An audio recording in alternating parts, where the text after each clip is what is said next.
Hello students, तो आज के स्टूडियो में हम अगेन सीख रहे हैं बिजनेस रिसर्च मैनेजमेंट BRM। आज का वीडियो दोनों मीडियम के लिए यूजफुल होने वाला है। आज ऑलरेडी हमने जो चैप्टर स्टार्ट कर दिया उसका हम सेकंड मोस्ट इंपोर्टेंट टॉपिक सीखने वाले हैं, जिसमें फर्स्ट वीडियो चेकआउट नहीं किया, प्लीज पहले वो चेकआउट जरूर कीजिएगा। उसके अंदर मैंने मोस्ट इंपोर्टेंट टॉपिक सारे के सारे कवर कर लिए। ये जितने टॉपिक आते हैं बेसिक लेवल के उसको मैंने सब कंप्लीट सॉल्यूशन करके दिखा दिया है, चाहे Q हो, D हो या P है, ये आना बहुत जरूरी है। उसके बाद ही उसको आज का टॉपिक समझ में आएगा, क्योंकि उसमें मैंने सारे फॉर्मूले अच्छे से एक्सप्लेन कर दिए थे, किस तरह से सॉल्यूशन होता है वो डीप में मैंने समझा दिया था। तो प्लीज पहले ये वीडियो चेकआउट जरूर कीजिएगा, जिसने नहीं देखा उसकी लिंक आपको यहाँ आई बटन में मिल जाएगी, चेकआउट जरूर कीजिएगा। आज हम सेकंड टॉपिक सॉल्व करने वाले मिसिंग वैल्यू का। जैसे मैंने कहा था फर्स्ट वैल्यू में, इसके बाद मिसिंग वैल्यू का ही टॉपिक आता है। तो मैंने दोनों सम्स जो ले रहा हूँ गुजरात स्टडी के ले रहा हूँ, 2019 का सम्स लेने जा रहा हूँ, जिसमें मिसिंग का पूछा हुआ था। वैसे 2018 के अंदर भी मिसिंग का टॉपिक पूछा गया था।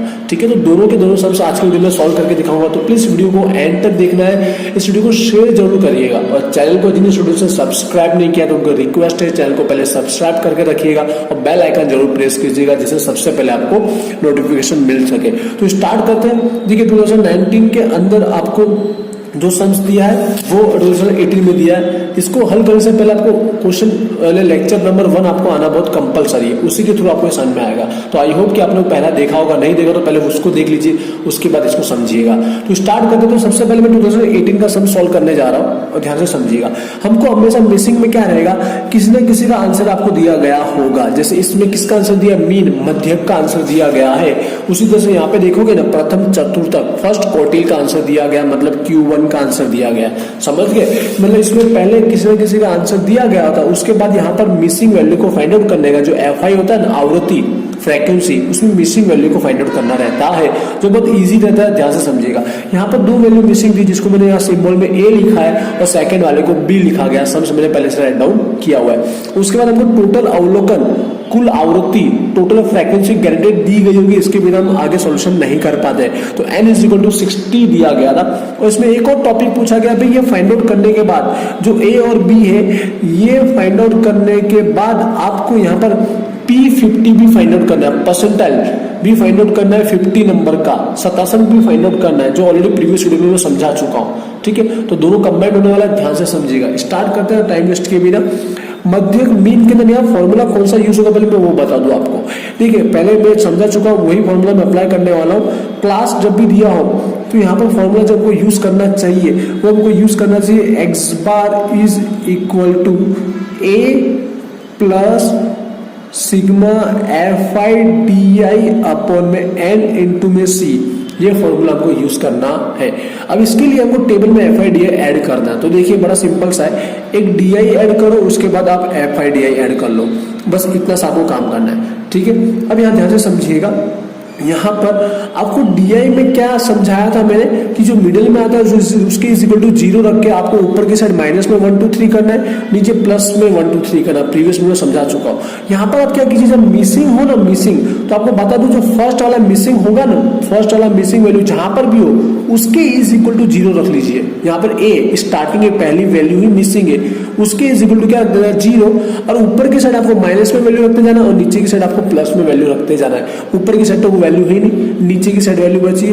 ऊपर होता तो माइनस में लिखते हैं, नीचे इसलिए हम लोग क्या लिखेंगे, प्लस में 1 2 3 4 लिखेंगे। आई होप यही समझना है, बाकी बहुत इजी सम्स है। पहला जो मिसिंग वैल्यू होगा कहीं पर भी उसके सामने आपको 0 रखने का, ऊपर की साइड माइनस 1 2 3, नीचे की साइड प्लस में 1 2 3। अब ये FI/DI आप जानते हैं भाई, FI और DI का क्या करना है, मल्टीप्लाई। 0 इसलिए रखा जाता है मिसिंग के सामने, जिससे एक वैल्यू क्या हो जाएगी हमारी 0 हो जाएगी, जिससे हमको बिना इक्वेशन के आंसर आ जाएगा। ये मेरा रीजन था यहाँ पर 0 रखने का। तरीके बहुत सारे सॉल्यूशन करने के, बट मैं आपको इसी तरीके से समझाने की कोशिश करूंगा। या B और 3 का मल्टीप्लाई करेंगे 3B होगा, ये ध्यान रखिएगा। 8 इंटू 4 करेंगे तो यहाँ पर 32 हो जाएगा। अब ध्यान से समझिएगा, FI का टोटल आपको करना तो है ही, A और B को छोड़ दीजिए, बाकी 12 प्लस 17 प्लस 8 इसका टोटल कीजिए, आपको मिलेगा 37 प्लस A और प्लस B, ऐसा ऐड कर लीजिए। समझ गए, यहाँ पर भी आपको टोटल करना ही है। 3B को साइड में रखिएगा, बाकी 12 प्लस 34 प्लस 32 को ऐड कर लीजिए, मतलब 78 हो जाएगा, प्लस जो 3B था उसको रख लीजिए। इतना समझ में आ गया होगा। अब देखिए पहला इक्वेशन यहाँ पर ये डायरेक्ट यहाँ से बन जाता है, क्योंकि इसका आपको n इज इक्वल टू करके ये होता है fi, तो उसका आंसर कितना दिया गया 60 दिया गया। तो 60 is equal to 37 plus a plus b होगा। तो 37 को हम यहाँ माइनस कर देंगे 60 में से, तो a प्लस b का दोनों का टोटल मिला के आपको ऑलरेडी मिल गया 23 होना चाहिए। दोनों का वैल्यू कितना होगा 23, इतना समझ में आ गया होगा। अब हम फॉर्मूले के बेस पर आंसर फाइंड आउट करना चालू कर देते हैं हम लोग। तो देखिएगा मैं अगेन ये फॉर्मूला यहाँ पर अच्छे से लिखकर समझा देता हूँ व्यवस्थित। सबसे मेन टॉपिक यही है, x bar is equal to a plus sigma fi di upon में n और इंटू में c। देखिए वैल्यू समझाता हूँ।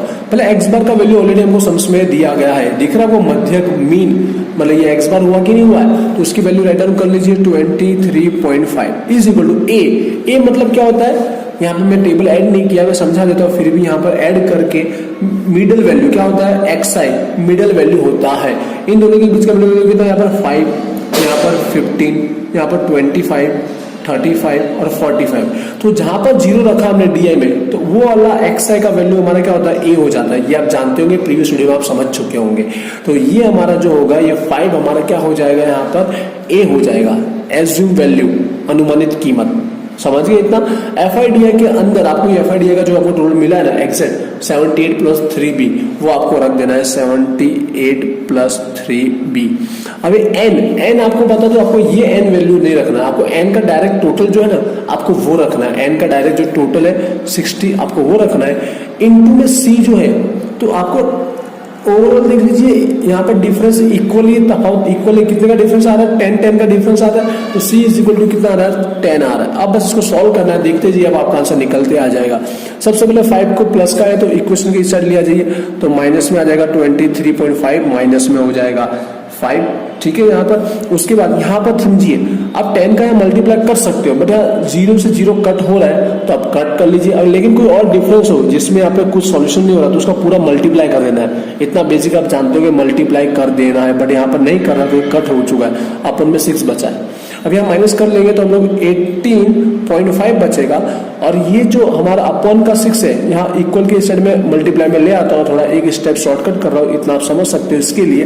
अब यहाँ हम लोग क्या करेंगे, मल्टीप्लाई करेंगे तो एग्जैक्ट 111 मिल जाएगा इसका मल्टीप्लाई। अब यहाँ पर क्या करना चाहिए, जो प्लस का वैल्यू 78 इक्वल के साइड हम लोग ले आएंगे तो माइनस में हो जाएगा, और माइनस जैसे करोगे आपको डिजिट में 33 मिल जाएगा, और ये बी के साथ जो 3 है यहाँ डिवाइड में आ जाएगा, और डिवाइड में आते बी का वैल्यू आपको एग्जैक्ट मिल जाएगा 11। और जैसे आपको बी का वैल्यू फाइंड आउट हो चुका है, वैसे आपने जो फर्स्ट वाला इक्वेशन यहाँ पर बनाया हुआ है a plus b is equal to कितना है 23, तो यहाँ आप समझ गए होंगे आपको करना क्या चाहिए। a plus b is equal to 23 में आपको b की वैल्यू 11 मिली है, उसे यहाँ राइट डाउन कर लीजिए, और जैसे b की वैल्यू आप लिखेंगे तो आपको a का आंसर मिल जाएगा 11 माइनस कीजिए, a इज इक्वल टू कितना आ गया 12। तो a और b दोनों की वैल्यू फाइंड आउट हो चुकी है, ये हमारा हुआ कंप्लीट, इतना पता चल गया होगा, ठीक है। बट यहाँ कंप्लीट नहीं हुआ, हमको आगे P50 मांगा गया। अब ये P50 कैसे सॉल्व करना है ऑलरेडी प्रीवियस वीडियो में मैं समझा चुका हूँ कंप्लीट, इसके लिए इसका आंसर यहाँ सॉल्यूशन करके नहीं दिखा रहा हूँ। मुझे इसका आंसर आप लोग कमेंट करके जरूर बताना, जिससे मुझे पता चले। अब ए बी का क्या करना है आपको, ये जो एफ आई है ना यहाँ पे वैल्यू रख देना है। ए इज इक्वल टू कितना आया 12, तो यहाँ पे आप 12 रख दीजिए। बी का आंसर कितना आया आपका यहाँ पर 11, तो यहाँ पे 11 रख दीजिए। फिर आपको पता ही है सी एफ आई वाला एक टेबल ऐड करना है, उसके बाद आप पी फाइंड आउट कर सकते हो। मुझे आंसर कमेंट करके बताना, जैसे मुझे पता चला कि यहाँ तक किसने वीडियो देखा है, ठीक है। कमेंट जरूर कीजिएगा। ये था 2018 का सम्स जो 7 मार्क का था, कंप्लीट हो चुका है। आई होप समझ में आया होगा, वीडियो को लाइक कर देना। नेक्स्ट एक और सम्स मैंने जैसा कहा 2019 का भी हम सॉल्व करेंगे। मैं ज्यादा सम्स इसलिए सॉल्व कर रहा हूँ क्योंकि चैप्टर में बहुत डिफिकल्ट टाइप के सम्स इन्वॉल्व है, बहुत टाइप के सम्स इन्वॉल्व है, इसके लिए मैं वीडियो लॉन्ग बना रहा हूँ जिसमें एक से ज्यादा हम टॉपिक सीख सके, ठीक है। तो इसी बात पे वीडियो को शेयर जरूर कीजिएगा। आते हैं 2019 के अंदर, देखिए यहाँ क्या पूछा था समझिए। यहाँ पे जो आंसर दिया गया था 185.92, ये प्रथम चतुर्थक फर्स्ट क्वार्टियल मतलब Q1 का आंसर दिया। किसका आंसर दिया था इस बार, Q1 का, चतुर्थक का आंसर दिया हुआ है, और साथ में n इज इक्वल टू दिया गया है। बस यहाँ पर हमको जो मिसिंग है ना, यहाँ पर ये a और b ये हमको फाइंड आउट करने को बोला गया है। तो यहाँ पर मैं सम्स पूरा राइट डाउन किया हुआ है। अब देखते हैं इसका सॉल्यूशन कैसे होगा। पहले मैं आपको समझा दूंगा, क्लास देखिए 101 से लेकर 150 दिया है, सेकंड 151 दिया है। तो यहाँ नोट डाउन कर रहे हो ना, इसका फर्स्ट का जो एंडिंग है और सेकंड का स्टार्टिंग है दोनों इक्वल नहीं है। जैसे आप नेक्स्ट में देख लोगे तो आपको इक्वल मिलेगा 10 10 20 20, लास्ट और फर्स्ट इक्वल देखने को मिलता है। तो आपको कोई चेंजेस नहीं करने हैं क्लास में। लेकिन जैसे मैंने प्रीवियस वाले टॉपिक में भी आपको कहा था, यहाँ पे देखो 0.5 लेस किया था, 0.5 इंक्रीज किया था, जो आपको मैंने होमवर्क में दिया था। तो इसी के अकॉर्डिंग यहाँ पर भी जब इक्वल नहीं हो रहा तो इस वाले फर्स्ट में 0.5 को लेस करना है या 0.5 को इंक्रीज करना है, तो आपको क्लास परफेक्ट हो जाएगा। तो इसको मैं कर रहा हूँ, यहाँ पर देख लीजिएगा जो क्लास है, जो वर्ग है, तो यह 100 समझिएगा 1 है तो 100.5 हो जाएगा, और 150 का क्या हो जाएगा, 150.5 हो जाएगा। यहाँ पर लेस किया, यहाँ पर इंक्रीज किया, इतना बेसिक जानते ही हो। इसी तरह सेकंड के अंदर भी 150.5, देखो अब दोनों इक्वल हो गए कि नहीं हो गए, इसके लिए या 200.5 हो जाएगा। थर्ड का 200.5 से लेकर 250.5, थर्ड का 250.5 से लेकर 300.5, या 301 है तो 300.5 से लेकर 350 है, 350.5 इंक्रीज और लेस, सॉरी लेस और इंक्रीज, इतना समझ में आपको आ गया होगा। अब जो हमारा FI दिया गया है, सेम डिजिट राइट डाउन करते हैं। फर्स्ट का 4 है, सेकंड का मिसिंग A फाइंड आउट करना है, B का 18 दिया हुआ है, थर्ड वाले का B दिया गया, लास्ट वाले का 5 दिया गया, और n इज इक्वल टू कितना है 50, और फाइंड आउट करना है हमको 2 A और B मिसिंग, समझिएगा। और जितने क्वार्टियल है, Q दिया गया हो, D दिया गया हो, P दिया गया हो, या फिर मीडियम M दिया गया हो, सबके लिए एक ही टेबल बनता है, क्या बनता है, CFI। प्रीवियस वीडियो देखो उनको पता होगा, इसलिए बोल रहा प्रीवियस वीडियो देखिए, उसका रिकमेंडेशन है। फर्स्ट फिर सेकंड देखिए, ऑलवेज सीरीज वाइज ही स्टडी कीजिएगा। CFI में क्या करना है आपको, इसको प्लस करना रहता है, कंटिन्यूअस प्लस करना रहता है, प्लस हम करेंगे भले A B की वैल्यू नहीं है। तो फर्स्ट फॉर का फॉर प्लस A, तो फॉर प्लस A आपको राइट डाउन करना है, क्योंकि A की वैल्यू है नहीं, तो प्लस A करके आपको राइट डाउन करना है। अब ये 18 है तो 18 को 4 के साथ तो आप प्लस कर ही सकते हो ना, डिजिट को डिजिट के साथ, वैल्यू को वैल्यू के साथ, तो 22 प्लस A, ये A आगे कंटिन्यू रहेगा। अब जब B दिया गया तो 22 तो था ही, A भी था और साथ में B एक्स्ट्रा ऐड हो जाएगा। 22 प्लस 5 को जब ऐड करेंगे 27 plus A plus B continue रहेगा। मतलब FI का टोटल यहाँ पर जो आ रहा है 27 प्लस A प्लस B आ रहा है, ये n इज इक्वल टू है। इतना समझ आएगा, टेबल पूरा हो चुका है। अब देखिए ध्यान से आंसर आने वाला है। फर्स्ट इसको सोल्व कर लेते हैं। n का आंसर जैसे यहाँ पे दिया है 50, जैसे उसमें बताया था मैंने, 50 is equal to 27 plus A plus B। 27 को यहाँ क्या कर देना चाहिए हमको, 50 में से लेस कर देना चाहिए, और जैसे लेस करेंगे तो आपको यहाँ 50 में से 27 लेस करेंगे तो 23 ही मिलेगा, A प्लस B। और इसको ऐसे कैसे रहने दीजिए। अब आ जाते हैं फॉर्मूले पर, फॉर्मूले के थ्रू आगे सॉल्यूशन पता चलेगा। या Q1 दिया, ध्यान दीजिएगा, Q1 का सॉल्यूशन करें फर्स्ट क्वार्टियल प्रथम चतुर्थ तक। तो Q1 का आंसर दिया 185.92। तो यहाँ पर हम लोग को क्लास डिसाइड करना रहता है, क्लास वर्ग। तो इसमें कौन सा आएगा, तो Q1 के लिए फॉर्मूला आप जानते ही हैं, n अपॉन में फॉर, या 1 इसलिए 1 आएगा, 2 तो 2, 3 तो 3 में समझा चुका। n कितना है, तो देखिए यहाँ पर ये मत दिखिए, n हमको डायरेक्ट दिया गया है, कितना दिया गया है, 50 दिया गया है, कितना दिया गया है 50, तो n इज इक्वल टू आपको यहाँ 50 राइट डाउन करना है। 50 डिवाइड में जब 4 करेंगे तो आपको 12.5 मिलेगा। अब इसके बाद हम लोग क्या करते हैं, 12.5 को हम लोग कहाँ चेकआउट करते थे, 12.5 को CFI में देखते थे, बट इस बार हमको 12.5 देखने को नहीं मिलेगा, क्योंकि साथ में A दिया गया। जब मिसिंग वैल्यू है नहीं तो हमको कैसे पता चलेगा यहाँ पे टोटल कितना आ रहा है, यहाँ पे टोटल कितना आ रहा है। तो कौन सा क्लास डिसाइड करें, तो देखिए शॉर्टकट बताता था, यही होगा। आपको पता ही एक क्लास में से ही आंसर फाइंड आउट होता है। ये जो 185 जिस क्लास में होगा वो वाला क्लास सिलेक्ट कर लिया जाएगा। 185 किस क्लास के बीच में आ रहा है, 185 किस क्लास के बीच में आ रहा है, तो 150 से लेकर 200 के बीच में हुआ कि नहीं हुआ, 185 मतलब इसके बीच में Q1 आ रहा है, तो ये ऑटोमेटिक हमारा ये क्लास डिसाइड हो जाता है। ये आपको बेसिक पता चल जाना चाहिए, ठीक है। जो आंसर है वो जिस क्लास के बीच में आ रहा है, जिस वर्ग के बीच में आ रहा है, वो वर्ग ले लेना है। 185 150 से 200 के बीच में आता है, तो ये हमारा क्लास हो चुका है डिसाइड। ये सबसे मेन पॉइंट है, बाकी सॉल्यूशन बहुत ही नॉर्मल है। 150.5 से लेकर 200.5 ये हमारा क्लास था। अब हमारा जो फॉर्मूला यूज होता है वो हम लोग यूज कर लेते हैं। L प्लस, जैसे मैंने आपको शॉर्टकट में समझाया था, या इंटू में C है, अपॉन में FI है, या माइनस में CFI। और यहाँ पे जो पोर्शन होता है, जो चेंजेस होता रहता है, वही वाला हमको यहाँ राइट डाउन करना होता है। अब सॉल्यूशन करके और आंसर ला लेते हैं। Q1 का आंसर डायरेक्ट हमको दिया गया 185.92। L बराबर जो स्टार्टिंग का क्लास होता है 150.5 प्लस n/4, इसीलिए सॉल्व किया गया 12.5। CFI मतलब क्या होता है, उसके पहले का, ये जो क्लास डिसाइड हुआ उसके पहले का CFI लिया जाता है। कितना आ रहा है, 4, ठीक है, इतना समझ रहे होंगे आप। फॉर सी मतलब उस क्लास के बीच का डिफरेंस कितना आ रहा है, डिफरेंस 50। एफ आई मतलब उसी क्लास की फ्रीक्वेंसी, क्या दिया गया एफ आई इसके सामने देखिए ए दिया गया है, ए, ये नहीं भूलना ध्यान से, देखिए बहुत नॉर्मल है। अब इसको सोल्यूशन कैसा करना है, तो पहले प्लस का स्टेप ले आइए, माइनस में 185.92 माइनस 150.5, और यहाँ पे 50 का क्या करना चाहिए, मल्टीप्लाई, 50 का क्या हो जाएगा, मल्टीप्लाई अपॉन में ए सेम इट इज। यहाँ जैसे माइनस आप करोगे तो आपको वैल्यू कितना मिलने वाला है, 35.42 मिल जाएगा। ठीक है, एक बार चेकआउट जरूर कीजिएगा। यहाँ 50 का क्या करना है, आपको मल्टीप्लाई करना है, तो 12.5 के साथ 50 का मल्टीप्लाई करेंगे तो 625 मिलेगा। 4 के साथ जब मल्टीप्लाई करेंगे एग्जैक्ट तो 200 मिलेगा। चाहो तो पहले इसको आप माइनस कर सकते हो, फिर 50 से इंटू कीजिए, बट मैं इसलिए ऐसे लिख कर बता रहा हूँ, कई बार यहाँ 4 प्लस ए होता तो उसको समझाने के लिए, और आगे माइनस अगर होता तो ये साइन चेंज हो गया, माइनस हो जाता है, उसको समझाने के लिए, कॉन्सेप्ट को समझाने के लिए आपको ऐसा लिख रहा हूँ।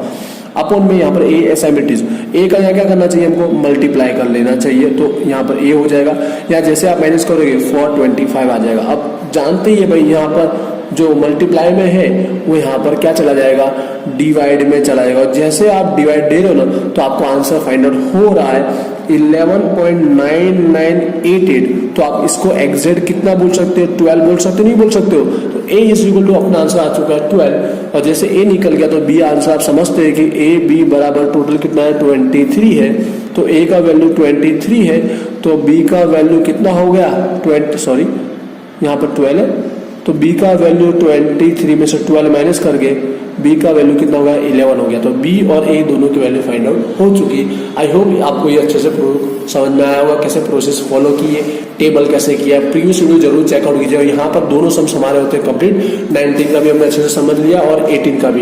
क्वेरी है कमेंट करके बताना, नेक्स्ट कौन सा वीडियो चाहते हैं वो भी कमेंट करके जरूर बता सकते हो आप। प्लीज चैनल को सब्सक्राइब करके रखिएगा और वीडियो को शेयर करते रहिएगा, जिससे और सारे स्टूडेंट्स भी इसका यूज कर पाए, इससे हेल्प ले पाए, घर बैठे इजीली वो स्टडी कर पाए और एग्जाम में अच्छे से मार्क भी ला पाए। तो आई होप आज वीडियो से आपको हेल्प मिली होगी, तो इस वीडियो को शेयर, लाइक और चैनल को सब्सक्राइब जरूर कीजिएगा। तो मिलते हैं नेक्स्ट वीडियो में, थैंक यू।